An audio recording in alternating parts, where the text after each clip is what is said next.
Përshëndetje të dashur me ishte emisionit Familja ime, po takohemi edhe këtë vikend bashkë në orarin ton të rregull në 10:50 si çdo të shtunë dhe të diel tjetër. Sot do të flasim për aktivitetet ekstrakurrikulare tek fëmijët, apo aktivitetet shtesë të cilët prindrit vendosin shpesh t'i dërgojnë fëmijët pas orarit mësimor, në kurse të ndryshme, në aktivitete sportive, muzikore, apo edhe të tjera të cilat shpesh janë nga dëshira e fëmijëve, por gjithashtu shpesh din të jenë edhe nga dëshira e vetë prindërve që ata të ndjekin atë kurs apo atë aktivitet.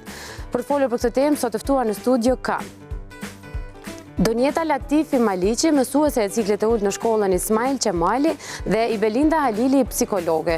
Padyshim nuk mungojnë edhe materiale që përgatisin Agnesa Demaj dhe Majlinda Llapashtica.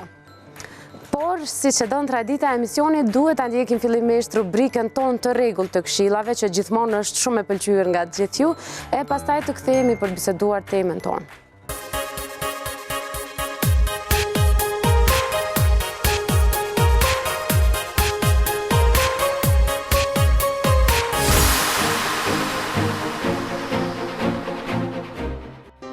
Përshëndetje, unë jam Vala Povci dhe jeni me rubrikën e këshillave për të ushqyerit e shëndetshëm. Sot do të flasim për vitaminën A, një mikronutrient tjetër i rëndësishëm për shëndetin publik global. Vitamina A merr pjesë në funksionimin e imunitetit, në shëndetin e mirëfillt të zemrës, mushkrive, veshkave, si dhe në shikim ose pamje. Në fakt, vitamina A ose mungesa e vitaminës A është shkaktari parësor i verbimit të fëmijëve të paparashikueshëm. Prandaj është tepër me rëndësi të merret në sasi të nevojshme. Vitamina A në ushqime gjendet në dy forma: në retinol, që zakonisht gjendet në ushqime me bazë shtazore si mëlçia, qoftë mëlçia e peshkut apo mëlçia e viçit, ose në të verdhën e vezës. Në anën tjetër gjendet edhe në burime bimore, si beta-karoten, pra kryesisht në ushqimet e portokallta si karota, patatja e ëmbël, kumbulli, kajsit dhe ushqimet e gjelbërta si spanaqi, brokolli, lak rakell e tjerë. Vitamina A, meqense është vitaminë e trashme në yndyr, nëse merret në sasi të mëdha, mund të deponohet në mëlçi, me çrast prodhon efekte anësore. Efektet që mund t'i prodhoj janë marrëmendje, mundim ose efekte më afatgjata, mund të jenë dëmtim i masës së eshtrave dhe dëmtim i mëlçisë. Këtu po flasim për vitaminën A në formën e retinolit, pra që merret prej burimeve shtazore. E kjo sidomos vlen për persona që kanë rrezik për smundjet e eshtrave ose për osteoporozë, për shkak se dëmton dëmtim të mëtejmë të eshtrave. Gjithashtu, është shumë e rëndësishme të dihet për gratë shtatzëna, për shkak se konsumimi i tepërt të vitaminës A mund të shkaktojë probleme ose toksicitet në fetus. Prandaj, suplementet e vitaminës A, qoftë përmes vajit të mëlçisë së peshkut, nuk preferohen për gratë shtatzëna. Megjithatë, marrja e vitaminës A në formën e beta-karoten është e mirë se ardhur për zhvillimin e mirëfillt të fëmijës, si dhe të personave të rritur. Këto ishin këshillat e mia për sot, shihemi herën tjetër.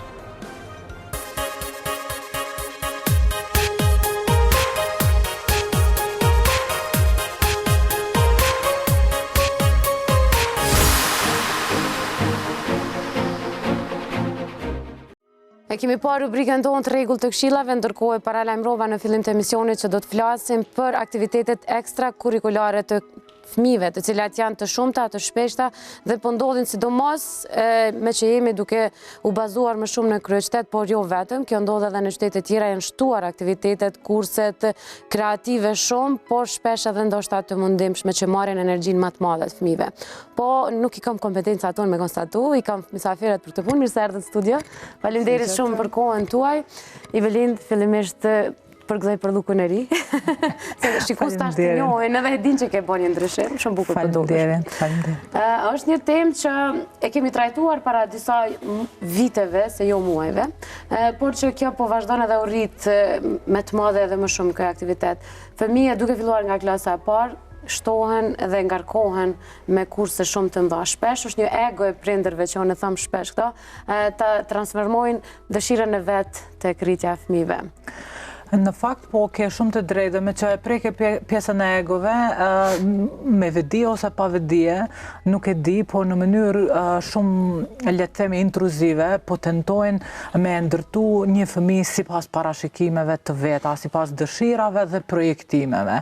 Në fakt, prindërit e kanë detyrën mohomane më të bukur në botë, që është sjellja në jetë e fëmijëve të tyre, mirë po nuk e kanë të drejtën ekskluzive për ta jetuar jetën e fëmijëve të tyre. Ata kanë të drejtën për të ndihmuar ata që të edukohen, të rriten dhe të bëhen njerëz të rëndësishëm në këtë planet. Mirë po ju duke qenë fëmija fokus i projektimit të ëndrave dhe dëshirave të tyre, sepse pa dashje, ndoshta, po ndikojnë të fëmijët e tyre të ndërtohet egoja ideale, në kundrejt egos reale, sepse në egon ideale janë për shembull se si do duhet të jesha unë, ndërsa egoja reale është se si jam unë, cilat janë mundësitë e mia, cilat janë talentet e mia dhe cilat janë format se si përkushtohem unë për të arritur diçka. Në fakt, kjo pjesa e ngarkesave po fillon që nga klasa e parë, edhe po ju humbin fëmijëve të tyre, me që se në kohë më herët na kemi shkuar me 7 vite në shkollë, ndërsa tash është shkurtuar pak, dhe nuk është ky problemi, sa ata po hynë me 6 vite. Mirë, po problemi është që në moshën 6 vjeçare ata po i ngarkojnë për ngarkesat po ju japin që do duhet të ishin në moshat shumë më të shtyera, dhe po ju humbin procesin më të rëndësishëm që është loja. Kjo është një pjesë shumë rëndësishme, sidomos përveç prindërve që e vrinë shumë këtë ngarkesën, mësueset janë ato të cilat më shumë e vrinë sidomos tek punimet ose përgjigjet ose imagjinatat e tyre që krijojnë brenda orëve mësimore. Shpesh unë e di edhe kam edhe vetë fëmijë kur e vizatojnë larg realitetit, për shembull gjyshi me to aty lut, po asnjëherë ta zon babin ose mamin për shkak ngarkesës që ka ai ose ajo. Këtë rast i kemi edhe punimet që i kemi këto që do t'i diskutojmë, por tregona pak më shumë, me siguri ka shumë raste të tilla që ju i vrini këtë ngarkesën edhe të fëmijëve edhe të prindërve. Së ju përshëndes, faleminderit për ftesën, jam Susja Donjeta. Po, është shumë e vërtet që e tha psikologja, nuk duhet t'i ngarkojnë fëmijët shumë. Momentin që kemi në klasë nxënësin, i cili është i ngarkuar, vrehet në klasë. Unë mundem me potencu ma tepër qëndrime ditore që po shkojnë fëmijët, do me thënë aty po lodhen shumë. Tjetra është se në moshën 6 vjeçare, do me thënë plan programi është i ngarkum, për moshën që e kanë, edhe mundohemi që sa më atraktive të bëjmë orë mësimore, që tjenë ata të lumtur në proces. E para është, ju e tha që përmes vizatimeve shprehin karakterin. Sjelljet tona ndaj tyre ndikojnë në karakteristikat edhe shprehit që i kanë punës. Gjithmonë në karakter ndikojnë, për shembull, nëse kemi sjellje të mira, ata fitojnë vetbesim. Qoftë ne, si mësimdhënës, qoftë edhe për prindrit. Duhet gjejmë kohë për fëmijët. Unë jam nane 2 fëmijëve dhe kam kohë të mira me ta, sepse gjysmën e ditës po jam me ta në shtëpi. Fitojmë shprehinë e punës, kur ata sidomos e ndajmë dhomën e punës bashkë, edhe kur më shohin që ato planifikime ditore që i bëj, plan programe që i rregulloj, ulemi bashkë edhe shprehinë e punës e marrim prej nanës. Unë gjithmonë jeta atyre është lidh me profesionin, se vetë jam mësimdhënëse, edhe punoj me fëmijët edhe jam në gjendje dhe fëmijët e mi t'i dëgjoj edhe të shoh se ku janë. E para është përmes punës që e bëjmë në shtëpi, duhet gjejmë kohë. Edhe lojen mos ja humbim fëmijëve. Do me thënë, loja është ku ata e tregojnë kreativitetin. Për edukimin fizik, e kam fjalën, për shembull, orën e edukatës muzikore, ato le të mbahen në shkollë. Do me thënë, mos t'i humbim rastin, se ne kemi plan programin dhe duhet të realizohet ai plan program. Gjua shqipe është gjuhë shqipe. Do me thënë, secila landi ka vendin e vetë dhe duhet kontribuojmë në ato. Po çka është me rëndësi, unë përmes vizatimeve shoh, unë i kam sjell disa, ndoshta është mirë me i pa, në bazë vizatimeve unë e shoh çfarë karakteri kanë fëmijët. Kur i paraqesim fëmijët fytyrat e personazheve, vazhdo të flasësh? Po, fytyrat e personazheve, ata i shohin që po e shihni edhe vetë që janë me fytyra të buzëqeshura. Do me thënë, unë jam mirë si mësuese se këta po e ndin veten mirë në Mirë në klasë. klasë, po. Edhe karakteri tyre është se gjithmonë për shembull kur i bëjnë një detyrë, zhvillimin e shkronjës, edhe në fund e vendosin një zemër emrin tim. Mësuesja më e lumtur në klasë kur fëmijët e paraqesin atë cilën unë e dëshiroj. Domethënë është kënaqësi kur përqafimet që i bëjmë ta e di që këta ndihen mirë. Po, ajo që ka është rëndësishme, tash ti mësuese ndoshta e ke edhe më të lehtë me konstatu këto. A është e nevojshme në klasë parë një shembull konkret, po marr, nuk po i shkon mirë gjua shqipe ose matematika ose kjo e lëndë edhe ta dërgoj qysh në klasë parë me një kurs. A është ajo rrugtimi ngadalë që gradualisht do të mësoj pastaj? Gjithmonë është synim që me arrit, po nuk duhet me kohën gradualisht. Do thënë, gjithmonë fëmijët duhet me arrit moshën e pjekurisë. Pikërisht. Edhe në qoftë se prindi e sheh që është i përgatitur për klasën e parë, është mirë ta regjistrojnë klasën e parë, po që nuk e sheh, që nuk do të vazhdoj për klasën e parë, është mirë që pse mos ta regjistrojë edhe 7 vjeç. Po, pikërisht. Nuk është një që me thonë, ajo varet prej prindit, e shef fëmijën e vet. Po. Kjo, Ibelin, sa mundet me ndiku kë aktiviteti ekstrakurikular në, po e thëmë, me të kuptush me mos dashje në shkollës, se i bëjat ma gjdo angazhim obligativ. Ndikon shumë bile Sara, dhe është shumë e rëndësishme që prindrit tiftojmë përmes emisioneve dhe në gjdo mundësi që kemi tjetër, që të edukohen shumë kur kanë fëmijë në shtëpi për rritjen dhe fazat e zhvillimit të fëmijëve të tyre. Sepse në qoftë se prindrit do të njohin mirë fazat e zhvillimit të fëmijëve të tyre, do të shohin që në moshën 6 vjeçare fëmijët nuk e kanë arritur pjekurin për të qenë në gjendje që të kapin materiale të tjera shtesë ekstrakurrikulare. Nuk po flas në rastet kur fëmijët kanë vështirësi, sepse vrehen shumë herët në qoftë se kanë vështirësi në nxënje ose në ndonjë proces tjetër, është shumë e rëndësishme që kjo të adresohet me kohë, sepse sa më herët që adresohet, dhe biles nuk është mirë për ta lënë në klasën e parë. Adresimet e vështirësive duhet të bëhen që kur vrehen vështirësi, ndoshta edhe në kopsht ose parashkollore, ndërsa pjesa e të vrejturit, prindrit nuk duhet të zhvillojnë vetëm ndjesinë të mburren me fëmijët e tyre, ndjesinë të qenurit prind të plotësojnë egon e tyre, prind i mirë sepse fëmia jam është i arrirë ose ka suksese në shkollë. Ata më shumë se çdo gjë tjetër duhet të kujdesen për inteligjencën emocionale të fëmijëve, sepse sot jemi dëshmitarë dhe shohim fëmijë jashtëzakonisht inteligjent, jashtëzakonisht që bëjnë ndoshta veprime prej më të ndryshmeve, mirë po nuk e kanë në konsiderat tjetrin që kanë afër, nuk e kanë konsiderat mësuesën për shembull ose shokun, e ngrit dorën ose lëvizën nga vendi, del përpara dhe thot diçka. Edhe kjo shihet që është procesi i edukimit. Nuk është vetëm fazë e fëmijës, sepse ai nuk po ka mundësi me kontrollu impulsin. Impulset kontrollohen që nga ardhja në jetë e fëmijës. Do thonë prindërit janë përgjegjës për këtë fazë të edukimit. Dhe pastaj kur rrin moshën e shkollës, dhe minjëherë sapo vret që fëmia ndoshta është i painteresuar për diçka, alarmohen. Dhe presioni nuk ndalen me ndëgju një herë veten e tyre, sepse emocionet janë diçka që pasqyrohen.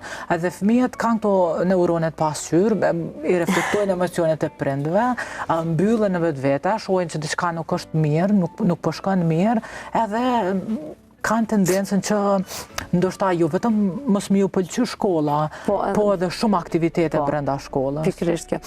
Është shumë e rëndësishme me përmend sidomos tek fëmijët e ciklit olt, kur nga ana e psikologëve, studime që bën, kur është një fëmijë i gatshëm, në cilën moshë është i gatshëm të shtojë aktivitetet e tij përveç shkollës. Atëherë ndoshta unë apo varet prej karaktereve. Po, unë largohem nga pjesa e numerike, nga pjesa e vlerësimit kështu. Unë them që ata nuk janë të gatshëm njëherë, absolutisht jo, sepse kanë lënë lojen, kanë lënë gjë më të bukur dhe nuk kanë nevojë për aktivitete shtesë. Mjafton shkolla, është jashtëzakonisht e ngarkune, kështu që këtë çka mund më udhëru prind gjën më të bukur, më të rëndësishme, dhe ndoshta më të vlefshme për të ardhmen është me lujt sa më shumë me ta.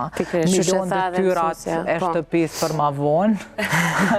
Mos me pas ndjesinë që duhesh mi kry detyrat një herë, mandej mi bë krejt aktivitetet tjera, se detyra ka kry 5 orë në shkollë. Po. diçka edhe një pyetje, çka për ata fëmijë që janë më të interesuar edhe më me tonë është arritëm para kohës, moshën 5 vjeçare, janë të interesuar, a duhet me fillu mja përmbush dëshirat e tyne, edhe me fillu me disa aktivitete që me i paraprije dhe shkollës.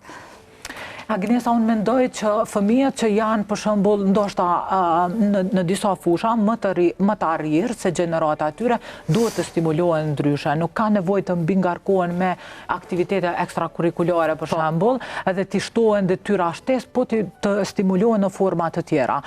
Për shembull, nëse ai ka përfunduar detyrat me sukses dhe i ka për 7-8 minuta në orën e gjuhës shqipe, ti jep një detyrë tjetër për shembull dhe i kërkon atij që t'jeti zellshëm në mënyrë që na dhe ja cakton tash kohën dhe i thu që për shembull në fund ti do t'jesh personi që do të presësh që të gjithë tjerët të mbarojnë dhe ti pastaj vjen dhe e përmbyll. Domethënë i jep një detyrë të rëndësishme, i shton vetbesimin atij dhe mbi të gjitha edukon atë që ai të presë rrodhen.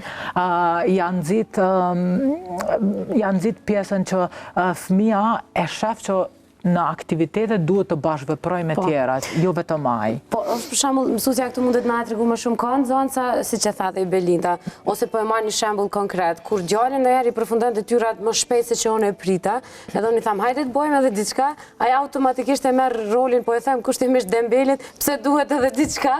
Në këtë rast, tek konstatimi edhe kjo këshilla që i Belinda tha për këta nxënësa që humbin, kalojnë shpejt edhe mandej s'kan çka të bëjnë. Si veprojnë? Sepse unë nganjëherë në shtëpi nuk e di a duhet tash me vlerësu mirë që e ka bërë shpejt apo jo. Është shumë e vërtet. Ka raste, ka fëmijë që i përfundojnë shumë shpejt. Po në klasën time, klasa parë, me të vërtet i kam gjithë nxënës që po i përfundojnë shumë shpejt detyrat. I bëjmë disa aktivitete, do me thonë janë aktivitete shtesë, i praktikoj asociacionet, që janë shumë kreative për ta. Momentin që e përfundojnë, ju bëhet monoton ajo, e ndroj metodën, edhe nuk i las një herë të rinë edhe të shkoj kotë koha. Ne jemi model për ta, edhe gjithmonë mundohem për të mirën e tyre, se ata janë në dorën tënde. Kështu ndjenja më e mirë për mua është kur shkronjën ja mësoj, edhe ja kapi dorën edhe i thot që ky do të bëhet dikush në ardhmen. Pikërisht kjo është në ndjenjë shumë e veçantë. Vetëm se gjithmonë prindrit duhet të kenë kohë t'i kushtojnë fëmijëve. Koha është, unë i kuptoj prind që janë në për vendet punës, ndoshta dhe i mbajnë 2 vendet punës, po duhet të gjejnë edhe kohën për fëmijët e tyre. E përmende ma herët qëndrimin ditor është një problem aktual edhe që është shumë i diskutueshëm, jo vetëm në këtë temë atleta, por edhe në kështu në instanca më të larta, sepse nuk ka qëndrim ditor ose orar të zgjatur në shkollë, që ndodh edhe në vende tjera. Mësueset e qëndrimit ditor punojnë me fëmijët. Pikërisht. Mirë, po në një ambient, domethënë që janë, ndoshta pyu bjen edhe në qerë dhe në kopshte, edhe në shkollë të mbyllur. Po. Mua më duket se është e tepërt për fëmijët. Domethënë është ngarkesë për fëmijët. Duhet gjejmë kohë, prindrit duhet gjejnë kohë për fëmijët. Qoftë për shembull me lojrat ndryshme, qoftë jo telefonin në dorë prindi, po ta marr një libër edhe ta fitoj shprehinë e punës edhe ai fëmijë. Se jemi model, si cilësinë e prindit, ashtu edhe të mësimdhënësit. Por kjo pjesë do të vlente pas orarit shkollës, duke marrë parasysh që edhe ai është pas orarit punës, është tepër problematike orari ditor, jo çdo kush ka mundësi të kujdestareve ose diçka të tillë në shtëpi. Po, atë mundësi që jepet me u marrë me fëmijën. Po. Se fëmijën në qoftë se ka një ambient, në qoftë se ka një mjedis të favorshëm, ai do të jetë i lumtur. Në qoftë se është i pafavorshëm për te, ai do të jetë frigacak, do të jetë egoist, do me thonë janë tiparet cilat nuk njihet mirë ai fëmijë. Pikërisht. Po duhet t'ja krijojnë një mjedis të favorshëm. Në rastet kur prindrit i dërgojnë fëmijët në aktivitete balet, muzik, sport, futboll, çka do qoftë, edhe shpesh, unë e di dhe nga përvoja me shoqëni, shpesh nga aktivitetet të shumta e zë gjumi nuk i përfundon detyrat. Në këtë rast ta konsultohesh me prindrit, ai rekomandon që është mirë me ja ndërprej këto aktivitete. Unë i shfrytëzoj konsultimet personale, individuale me prindër, funksionon trekanshi didaktik, nëse nuk funksionon ne nuk do të kemi sukses. I thras prind, bisedojmë, edhe i tregoj për secilin. tash kurrikula na lejon që të kemi edhe informatat edhe pasqyrën për secilin fëmijë, prind tash veç janë të njoftuar për çdo gjë që kemi në procesin mësimor. Ju tregoj, ndoshta edhe jam detyruar që mi thonë që më të mirët me sportin. Do me thonë, ka qenë rasti kur fëmiu ka qenë shumë i gjallë në klasë, edhe e shqira që ka pas energji dhe kam pas që duhet të shpenzoj dikun, të shpenzoj energjin.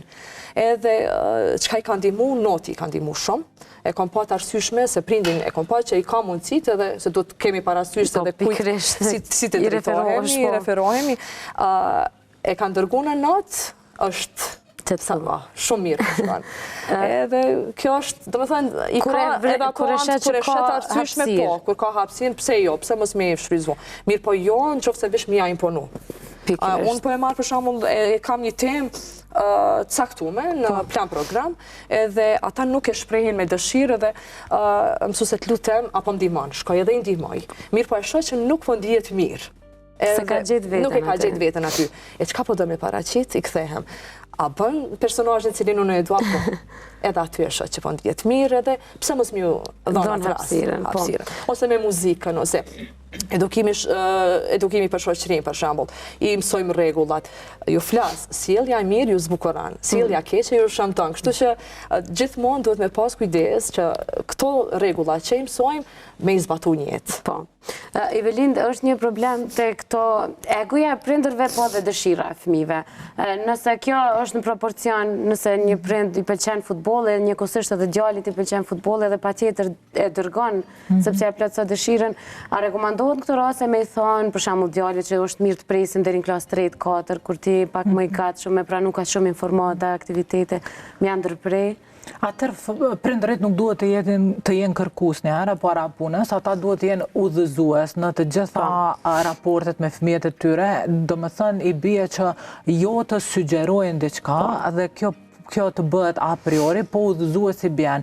Për shembull, nëse fëmia është kaq e pasionuar me sportit, nuk e ka moshën, nuk e ka ndoshta pjekurinë fizike dhe emocionale, prindi duhet ta merr dhe ta shoqërojë në një fushë sporti, paraprakisht ta përgatis për shembull me personat e tjerë që në fushë sportit, ta takoj me trenerin dhe kjo është mënyra më e bukur, jo për të thënë atij që ti nuk je në gjendje për ta bërë, mirë po për ta ftuar që ta ambientohet njëherë me mjedisin, ti njofë për shembull rregullat e lojës e gjërat e tjera, dhe ta sigurojmë fëmijën që kurdo që ka dëshirën dhe nevojën, ai ka me qenë pjesë e kësaj. Në mënyrë për shembull si spektator ose si ndihmues në ndonjë proces. Dhe më e bukur është që fëmijët kanjëherë binden shumë më lehtë kur e thot një person tjetër që është shumë më kompetent për këtë, se sa prindi që ka një profesion tjetër, për shembull, dhe nuk është shumë kompetent për pjesën e saj. Është mirë të zhvillohen pasionit e fëmijët, sepse ky është gjeneratori kryesor që në të ardhmen i mundson ata për të bërë një profesion të mirë ose për të qenë sportist ose artist ose çka do tjetër.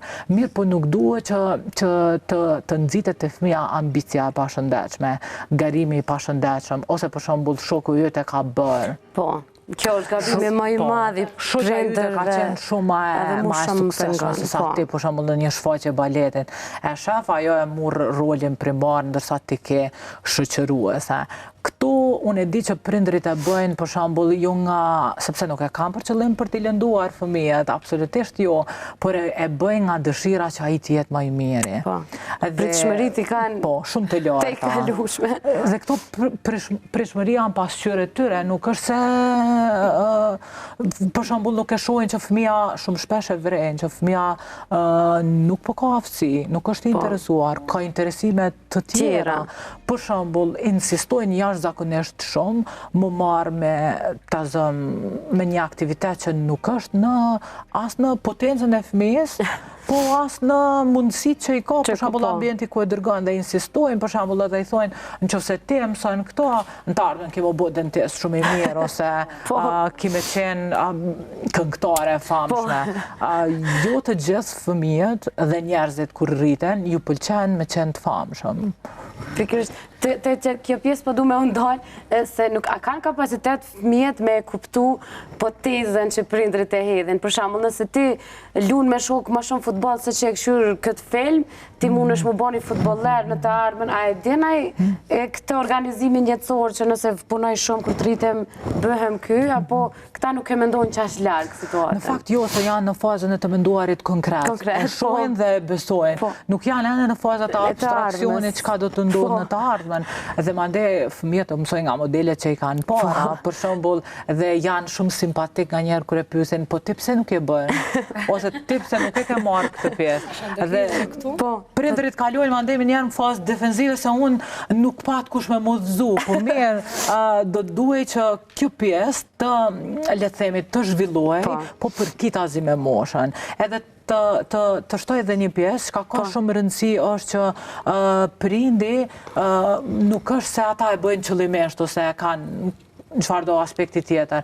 Mirë po është e rëndësishme që fëmijët t'i pranojnë ashtu si i kanë. Pa dashur t'i ndryshojnë, duhet ta kenë shumë parasysh që fëmija vjen në jetë me temperamentin është i lindur, ndërsa personaliteti formësohet nga interaksioni social më shumti, se nga pjesa akademike. Po, mësuse? Po, e kurimet e profesionet që e përmendëm, unë i pyesën nxënësit.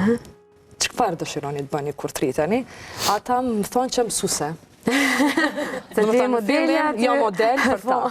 Asë njëri nuk më thotë që do të bëhem si babi, si mami. Në klasën e pare kon fjallën. Po shkon më naltë, do me thënë klasën e 4, 5, ndrojnë profesionin. Ndrojnë profesionin edhe ju kujtohet kur ju kujtohet pse keni ndru, e kemi pa vetën se këto. Ne shohim, unë për vete pri klasës parë, deri se kur i përcjellim, e shohim se ku janë fëmijët.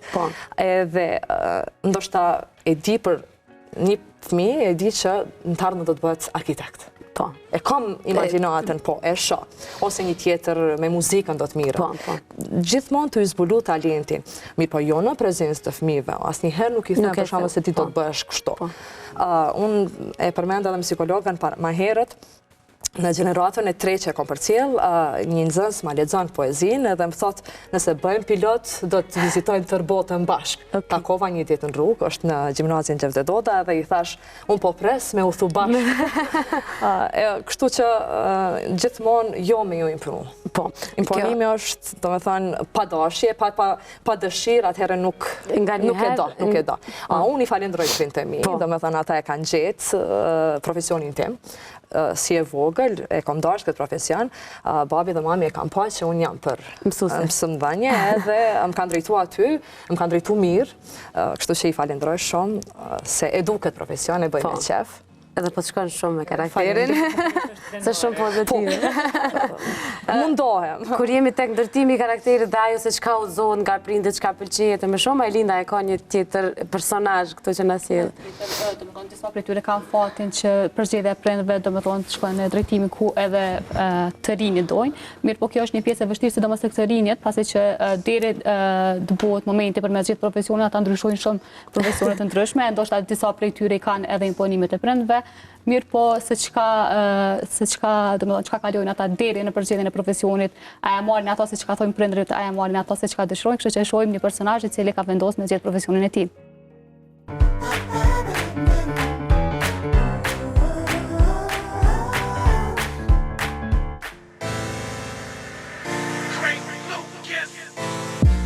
Zgjidhja e profesionit është një prej vendimeve më të rëndësishme për adoleshentët. Disa e trashëgojnë profesionin e prindërve, e shumë të tjerë bëjnë përzgjedhje krejtësisht tjetër nga ajo që kanë familjarët. Dafina Krasniqi, tashmë doktoresh, ka bërë zgjedhjen e saj duke u motivuar nga idolli i fëmirisë, agja i saj.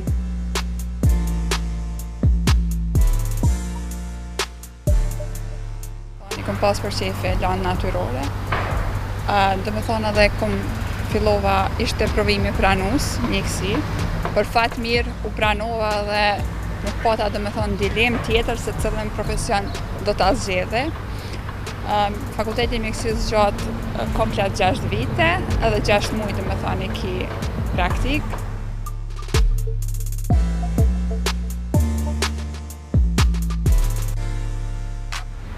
Unë kam pas edhe agjen doktor, ndoshta ai është vrarë në luftë veti pesti me familje, gjë që edhe ambulanta në Fushë Kosovë mon emrin e tij, doktor Fatmir Krasniqi, ka kontribu në malet e Berishës, gjërësisht në zonën e Drenicës atje, ka shëru plot të plagosur bitë tonë, frymëzime kom pas dhe motive ata, por njëkohësisht e kam edhe hallën doktoresh, kështu që mund të me thonë që rrjedh nga një familje doktora.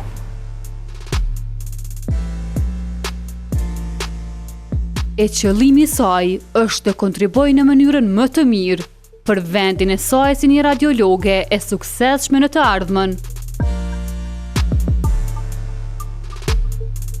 Është një profesion më human, do me thonë dëshira ime është me kontribu, jo me veshur, gjërësisht me atë petkun, do me thonë për humanizëm, karakteri jam është kjo dhe me shpëtu jetë. Mendoj, mjekësia nuk ka, do me thonë, të ndalur, është specializimi, ka edhe shumë risi tjera që duhet me ndjek, do me thonë, për me vazhdu tutje, avancime të ndryshme, vetën e shoh si një radiologe të suksesshme në të ardhmen, dhe gjithsesi do me thonë kontributin tim për popullin tim.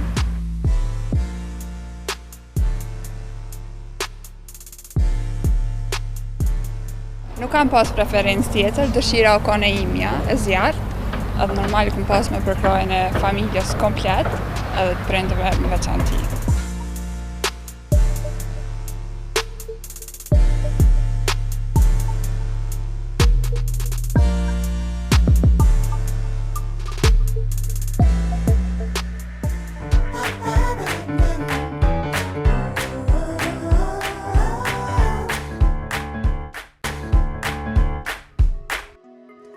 E kemi parë storin e Malindës, ndërkohë po vazhdojmë të flasim në studio. E tha pak më herët mësuesja shumë mirë që të imponuarit nuk është mirë të ndodhë brenda raportit prind-fëmijë, nga njëherë imponojmë pa dashje. Po e pa një shembull konkret.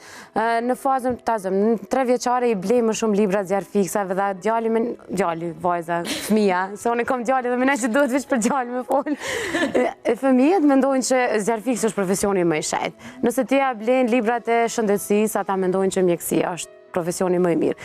Varet çka i blen edhe çka i ofron, ndërtohet gradualisht me çatë frymë dhe imponohet ndoshta pa dashjen e prindërve. A duhet kemi edhe këtu kujdes në përzgjedhjen e aktiviteteve, lodrave, gjërave që u blejmë? Shumë bukur e tha Agnesa. Është shumë e rëndësishme që na mos me qenë prapë po them suggestiv. Është me rëndësi me prezantu shumë mundësi për fëmijën, sepse duke i dhënë fëmijës mundësi, ai zgjedh më të mirën kur të rritet, po flasim. Unë jam i thare asaj që fëmijët me pas një edukim konsistent, prindrit mos me qenë vetëm persona që i dhurojnë, të rëmbushin e gjëra, mirë po të jenë kërkues, të dinë të qesin objektiva të arritshme për fëmijën, kur arrijen këto objektiva të shpërblehen këta fëmijë, sepse mësojnë me qenë të vetëdijshëm dhe mësojnë me i meritu gjërat, jo vetëm me i marrë pa merit. Edhe çka është më e rëndësishme dhe më, si me thonë, ndoshta më produktiv janë këtë pjesë, është që në momentin kur prindërit imponojnë diçka, fëmijët nuk janë të gatshëm me mbrijat pjesë, kanë tendencë që me u mbyll dhe emocionalisht mos me qenë shumë të lumtur. Dhe zhvillohet ndjenja e frikës, për shembull, a jam unë i mirë sa duhet për prindin tim, është ai i kënaqur me mua, a do të mund unë t'i plotësoj pritshmëritë e tij. Edhe për shembull kanë tendencë të zhvillojnë ankthin në fazat e hershme të jetës, për shkak se ata dhe ndihen keq, sepse prindrit zakonisht janë se unë po të dhuroj çdo gjë që po ke nevojë dhe ti duhet ta plotësosh këtë. Dhe në rregull jemi, mirë po duhet së pari ta analizojnë.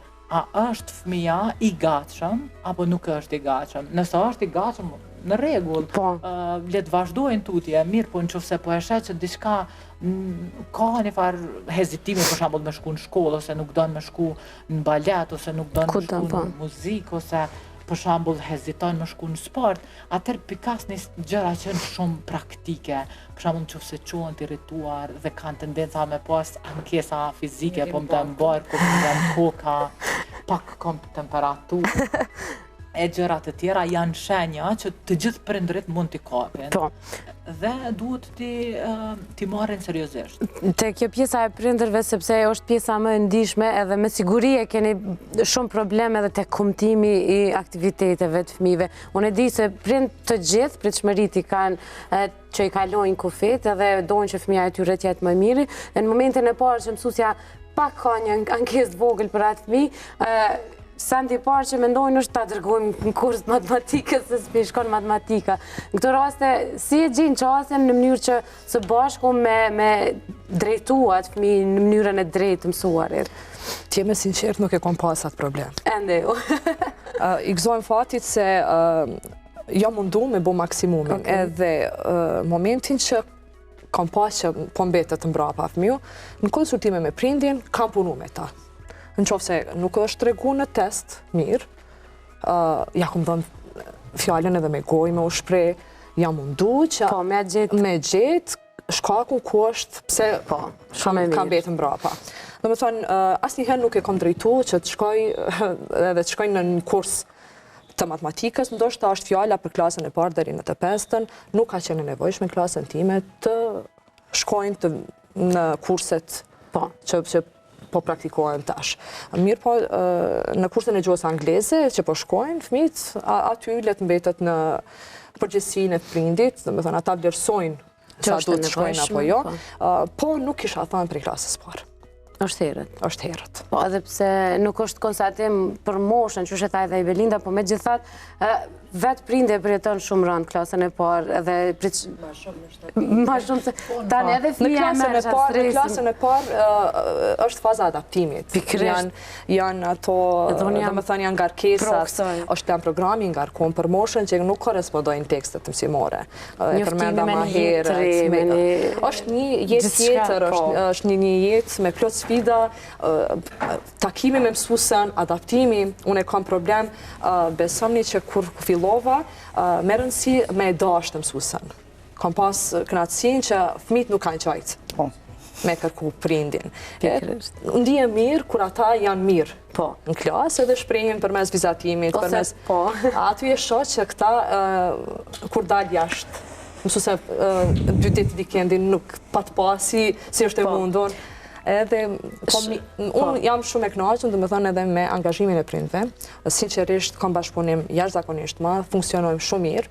Trekohesh i didaktik është funksionon. I falenderoj shumë prindrit që ju rrinë fëmijëve afër. Asnjë vetëm problem nuk e kam. Kështu që po shpresoj që në gjitha shkollat, si në shkollën Ismail Qemali, është ngarkuar shkolla. A ka psikolog shkolla? Ka psikolog shkolla edhe mësuese mbështetëse kemi, që na ndihmon. Pse të pyeta mësuese për këtë është shpesh prej vizatimeve, duke marrë parasysh që rri shumë me gjitha këto profesione, psikolog, sociolog, edhe kam kuptuar nga bota juaj që përmes vizatimeve mund zbulojmë bringën e fëmijëve ose ëndrrën ose dëshirën ose diçka tjetër. Ai konstaton ai me psikologun e shkollës, për shembull, krit këto punime. Më ka ndodhur një rast ku fëmiu paraqet në vizatim përdor ngjyrën e zezë, e paraqet prindrit jo të lumtur, domethënë në figura të ndryshme, pa buzëqeshje, edhe aty kuptoj që ata kanë probleme me zvete, prindrit. Domethënë shtylla e gjithë kësaj shoqërie janë familja. Domethënë bazën duhet kemi kujdes shumë se si po sillemi mes vete, raporti, prezencë të fëmijëve. Unë para sa kohë e pash vizatimin, e konsultova edhe psikologën, më vonë e kuptova që prindë janë të divorcuar, nuk janë ardhur me më konsultu, mirë po përmes vizatimit e kuptova që prindrit kanë probleme, edhe kush po pëson, fëmiu po pëson, domethënë ai e përjetoi shumë rënd, kështu që unë i kisha lut prind që problemet të secila familje mund të ketë probleme, kur në prezencë të fëmijëve nuk duhet me pas raporte jo të mira. Se fëmijët janë, ne jemi model, si prind, si mësimdhënës, jemi model për ta, edhe ardhmëria e këtij vendi janë këta fëmijë, kështu që ti tirisim edhe ti bëjmë me një frym të mirë. Agnesa nga ka sjellë disa aktivitete që prindrit po? Dy fjalë, prindrimin se e kom rrit djalin kështu me shembull te familja ime dhe normal me këshillën e psikologëve, e kom lënë me aktivitete të lira edhe dikon 2 vjet, krejt e din që djalja më ka dashur shumë kuzhinën edhe i kom pas vetë ato këshilla që jetu e bo djalin çik, djalin nuk ka bo çik, tash me 4 vjet e gjys i kalon ato lodra pidon dinosaur. Shumë vërtet. Është me fazë. Kjo është me fazë, kështu që atër është kënaq me ato lodra, dhe unë sigurisht që e kum lodrën, dhe pse kanë qenë krejt ngjyrë pembe, nuk më ka bo përshtypje, mirë po tash me fazën i ka ndryshu. Po nuk u bo qik definitivisht. Çka kom si unë storja në disa prej aktiviteteve që ne mundemi me i bo në shtëpi, se cilë e dim që kemi nënat shumë punë, mirë po të paktën 1 orë, 2 orë, kemi kohë mi kushtu fëmijëve, milion pak rrjetet sociale dhe krejt, mirë po marë veç me fëmijët edhe me bojë disa prej aktiviteteve shumë të mira, cilat e krijojnë një lidhje shumë të mirë mes prindërve edhe fëmijëve dhe me kalu kohë kualitative.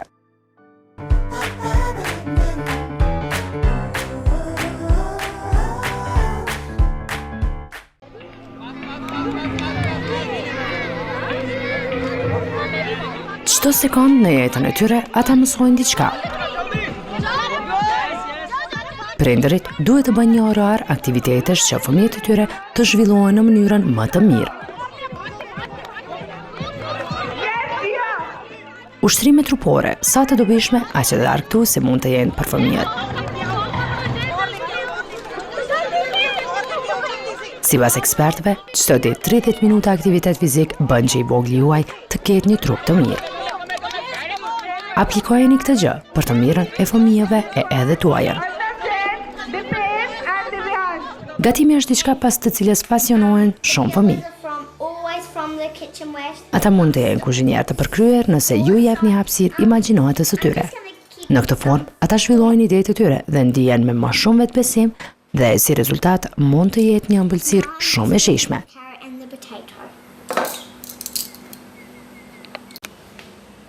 E librat kush nuk i do, me figura e me ngjyra.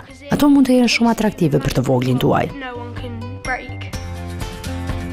Rezervojeni një orë të ditës që fëmiu juaj të lexojë. Në këtë formë, ai do të krijojë imazhe të përkryera në kokën e tij nga shkronjat që i sheh. Kështu imagjinata e tij do të zhvillohet pafund. Also like scary books. My favorite sort of theme would be about the future because I like seeing what people think might be in the future. I love reading because you can have your own picture of the story in your head. It helps get my imagination. E më pas, atë që ka në kokë mund ta vendosë edhe në letër, cili do të jetë hobi fëmijët tuaj, lejen të lirë ta bëjnë. Vizatimi është diçka në të cilën e gjejmë veten shumë fëmijë. Me një letër e pak ngjyra, ashtu si piktura edhe fytyra e të voglit tuaj do të shëndrisë. Okay, do it.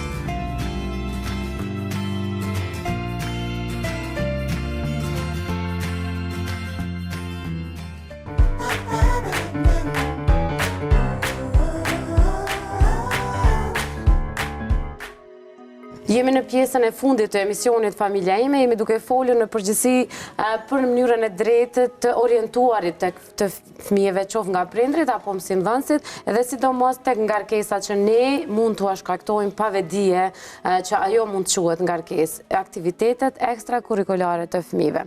Jemi në minutat e fundit, e di që gjithmonë e përmbyllim emisionin me diçka pozitive, po me të vërtetë këtu duhet të punohet më shumë edhe duhet bëjmë edhe më shumë emisione që prindrit vedisohen që nuk mundet me qenë fëmija i tij në 13 lanë me 5, s'ka nevojë me pas qëtë pritshmëri, kur mundet me aktivizu ose me shty, me motivu të arri ëndrrën e vet, që jetë një matematicien të mirë, një gjuhëtar i mirë, një fizikan të mirë, dhe aty ta jetë shtypjen më të madhe.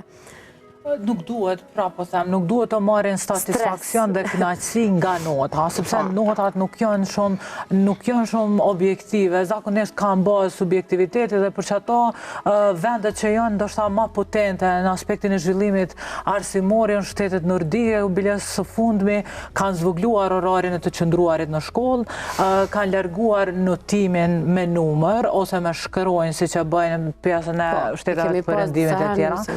Dhe kanë po zhvillojnë, do më thënë dhe po bëjnë studime në të fush, po zhvillojnë aspektin e rritjes emocionale të fëmijët, sepse na kemi fëmijë që janë në miniatur edhe sjellën pa ekspresivitet facial, nuk kanë emocione, duhet me edhe nëse hupin në një lojë futbolli ose nuk e kanë bërë mirë një eksperiment, nuk duhet me qajtë, duhet me mbajt për brenda i natin, mos me shprej. Do më thënë, po mësohen fëmijët me marrë një rol që nuk ju takon. Duhet me shprej emocione, duhet me shprej gëzimin, duhet me bashkëndije, duhet me bashkëndije me fëmijën, për shembull, nëse fëmija është i mërzitur dhe ka hup në fushën e sportit, prindi nuk duhet me thonë në rregull jemi, s'ka problem, herën tjetër kime dhonë gol. Duhet më ullë në gjoj para ti dhe mi thonë pe kuptoj që për ty sot ka qenë një lojë jashtëzakonisht e rëndësishme. Ti ke dalë shumë mirë atje, edhe ke jep krejt ato që ti ke ditë me bo, mas mirë, edhe për këta unë jam krenar. Kaq, nuk ka... Mi janë ngritë prizmërit për herën e ashme. Kjo ka të bëj edhe në aspektin e notave, edhe në shkollë, dhe çdo kund tjetër. Prindit duhet mi tregu fëmijës që emocionet janë pasuria ma e madhe e ti. Pavarësisht a janë jo shumë të mira apo të mira. Sepse kur neglizhohet pjesa e dhimbjes, flitet vetëm për suksesin, fëmijët nuk kanë tendencë për të zhvilluar ata shimë të sigurt me prindrit e tyre. Dhe kjo i penalizon pastaj në fazat e tjera të zhvillimit dhe në fazat e tjera kur flitet për arritshmëri akademike në pjesën tjetër, tjetës. Tjetës, po. Për fund, po. Kur jemi të vlerësimi, unë tash kam klasën e parë dhe bëhet vlerësimi me anë të komenteve, figurave të ndryshme, me zemër, me yje, edhe bëjnë pyetje një nxënës të mësuese tha, kur do ta marrin 5? Faktikisht jam mësu me notën 5. Pse ashtu jam pregadit? Jam pregadit ma herët, kështu që është një ndihmë shumë e madhe për ne që mos t'i vlerësojmë me notën numerike. Asnjëherë nuk duhet të presim për notën, se me rëndësi ata të ndihen mirë. Të ndihen mirë, atë që e meritojnë ta marrin. Edhe është me rëndësi kur t'i bëjmë për shembull vlerësimin në gjysmë vjetor, në periudha, t'i bindim prind se këtu e ke fëmijën. Do me thonë janë ato listat e kontrollit, për se cilën land, për se cilën njësi, unë i kam shënu edhe ata, asnjëherë nuk kam pas një vetëm problem që me thonë prindi, mësuese unë e kam pa këtu, do me thonë janë përputh mendimet e mia me atë çka shohin prindrit. Pikërisht është kjo, po ne prej vogël, prej bebe i mësojmë me një 5 shëndor, do me thonë ja rrisim atë dëshirën e madhe për të pas një notë maksimale, që mu sinqerisht më pengon shumë, jo vetëm kështu si nanë, si pjesë e shoqërisë, po në përgjithësi edhe unë gjatë rritjes time kom pas shumë problem që u dasht me luftu me të tjertë, me pas një notë si kuraj, edhe këta e kom bo shpesh edhe në landë ku s'm kam pëlqy për me plotsu dëshirën edhe me i gëzu familjarët. Kjo ka qenë vetë me arsye që unë për shembull e kom mësu matematiken ose në landë tjetër. Që unë punoj vetë në arsim dhe të dy fëmijëve ju kam thënë që sjellja është në rend parë. Pikërisht, po këto shumë pak i potencojnë.